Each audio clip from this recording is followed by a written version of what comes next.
কেঁচা আমেদি ধুনীয়াকৈ মাছৰ আঞ্জা বনাম। এয়া হৈছে আম, কেঁচা আম। এয়া ধুনীয়াকৈ জ্বালা ফুটাই লৈছোঁ। ইয়াতে দুটামান বেহৰ দিম।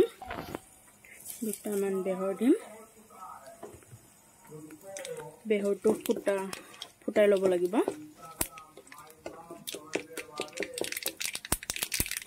এয়া দেখিছেনে বেহৰটো কেনেকৈ ফুটি আছে।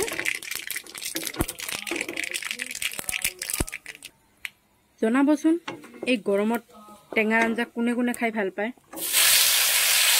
এয়া দেখিছে ফুটা আমখিনি দি দিলোঁ।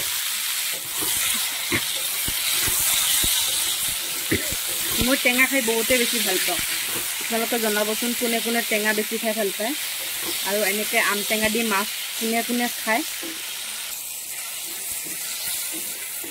আমখিনি এনেকৈ লৰাই ভালদৰে মজাই ল'ব লাগিব। এয়া দেখিছে মাছ, সৰু মাছ থাকিলে আৰু বেছি ভাল লাগে, সোৱাদটো বেছি ভাল। এতিয়া মই অকণমান দিম সোৱাদ অনুযায়ী হালধি গুড়ি, তাৰপিছত দিম অকণমান সোৱাদ অনুযায়ী নিমখ। বহুত বেছিও দিব নালাগে, পৰিমাণটো একদম কম দিলে হয়। ইয়াতে ধুনীয়াকৈ লৰাই থাকিম। বহুতে আকৌ টক চক বনালে যেনিবা চেনিটো ব্যৱহাৰ কৰে। মই টক বনালেও চেনি ব্যৱহাৰ নকৰোঁ, কাৰণ যেতিয়া টেঙা খাম তো অকল টেঙাহে খাম, তাত চেনি ব্যৱহাৰ নকৰোঁ। ইয়াতে দেখিছে ভালদৰে এনেকৈ লৰাই ল'ম। একদম আমখিনি গলি যাব দিম, তেতিয়াহে আঞ্জাখন থুপথুপীয়া হ'ব। বহুত বেছি মানে জোলো নকৰোঁ, ভালদৰে লৰাই ল'ব লাগিব।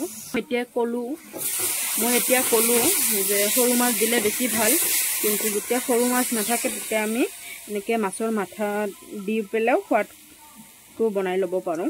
মাছৰ মাথাটো দিলেও ধুনীয়া সোৱাদ উঠে।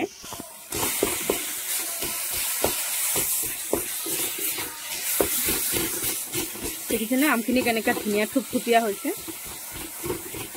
মাছৰ মাথাখিনি ভাঙি দিলোঁ। এতিয়া অকণমান পানী দি দিম। ইয়াতে বেলেগ মছলা মই একো ব্যৱহাৰ নকৰোঁ, অকল হালধি আৰু নিমখ। আৰু ৰান্ধিব একেবাৰে সহজ। বাকী আঞ্জা বনালে যেনেকুৱা বহুত সময় লাগে, এইটো আঞ্জা বনালে বেছি সময় নালাগে, একদম সহজ। ইয়াতে মই এতিয়া পানী দি দিম। এয়া চাওক, মই এতিয়া পানী দি দিম।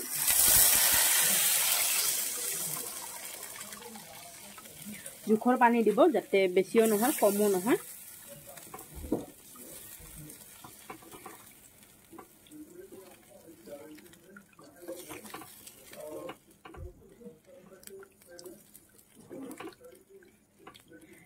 পানীখিনি যেতিয়া উতলা হৈ যাব কমপ্লিট, তেতিয়া মাছ দি দিম ইয়াতে।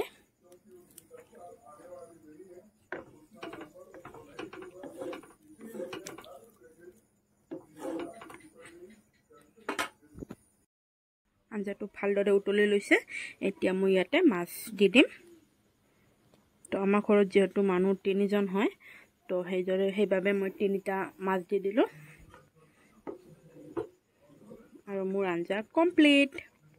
দেখিছে আঞ্জাটো কেনেকৈ ধুনীয়া গোটা থুপথুপীয়া হৈছে। তো ইয়াতে মই আঞ্জাখন হৈ গ'ল। এতিয়া মই আঞ্জাখন নমাই দিম।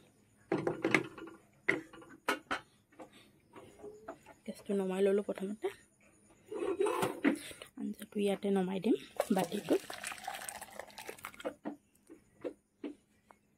আঞ্জা কমপ্লিট।